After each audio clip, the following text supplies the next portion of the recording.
আলাইকুম।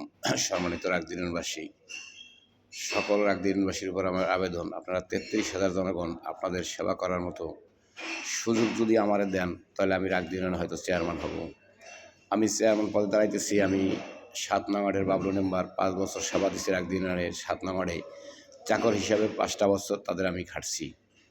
হয়তো আমার কাছে কথা হচ্ছে কোনটা, যে দেখেন আমি আপনাদের সামনে সেবা দিতে পারবো এবং ভালোবাসা দিতে পারবো, কিন্তু আমি টাকা দিয়ে ভোট করার মতো ক্ষমতা আমার নেই।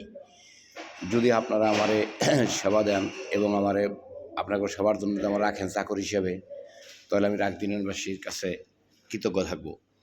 এবং আমার কোনো নাই, আমি যদি রাকদিনের চেয়ারম্যান হই, আমি একটা কথা সবসময় মনে করব যে কারো ঘর দরজা বাড়ি ঘর এটা ভাঙ্গাভাঙ্গির ভিতরে যে থাকবে, সে আমারে ভোট না দিলে আমি খুশি হব। আমি যদি এক ভোটও পাই আমার সৎ সাহসের উপরে, তাতেই আমার আলহামদুলিল্লাহ।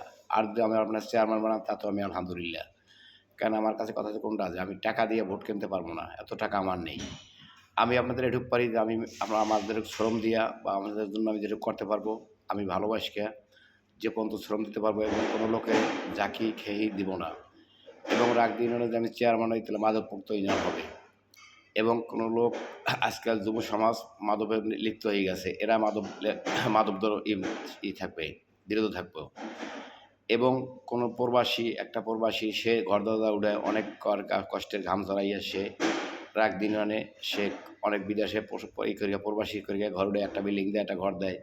স্বাভাবিক একটু ক্ষুদ্র দ্বন্দ্বের কারণে তার ঘর দরজাটা ভাঙিয়ে ফেলায়।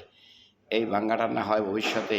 এই জন্য আমি রাকদিন যদি আমি চেয়ারম্যান হই, তাহলে আমার সর্বোচ্চ আমার জানমাল দিয়া আমি চেষ্টা করবো যে এখন কখনো জানি কারো ঘর দরজায় হাত না দেওয়া হয়। এই আমার রাকদিনের ৩৩,০০০ জনগণের উপর আমার আবেদন যে আমারে আপনারা জীবন ভরিকে ভোট দিচ্ছেন, হয়তো ৫০০-১,০০০ টাকা খেয়ে ভোট দিচ্ছেন, আমারে ভিক্ষা হিসেবে একটাবার আপনার চেয়ারম্যান বানান। ভিক্ষা হিসেবে আপনাকে ভোটটা একটা দিন শ্রম আমারে ভিক্ষা হিসেবে দেন। আমি রাকদিনবাসী ৩৩,০০০ জনগণের কাছে আমি ভিক্ষা চাইতেছি। যদি আপনাদের মন লাগে, ভালো লাগে, তাহলে আমারে ভোট দিবেন। আমার একটাই কথা, এই বলে আমার বক্তব্য শেষ করছি। আসসালামু আলাইকুম।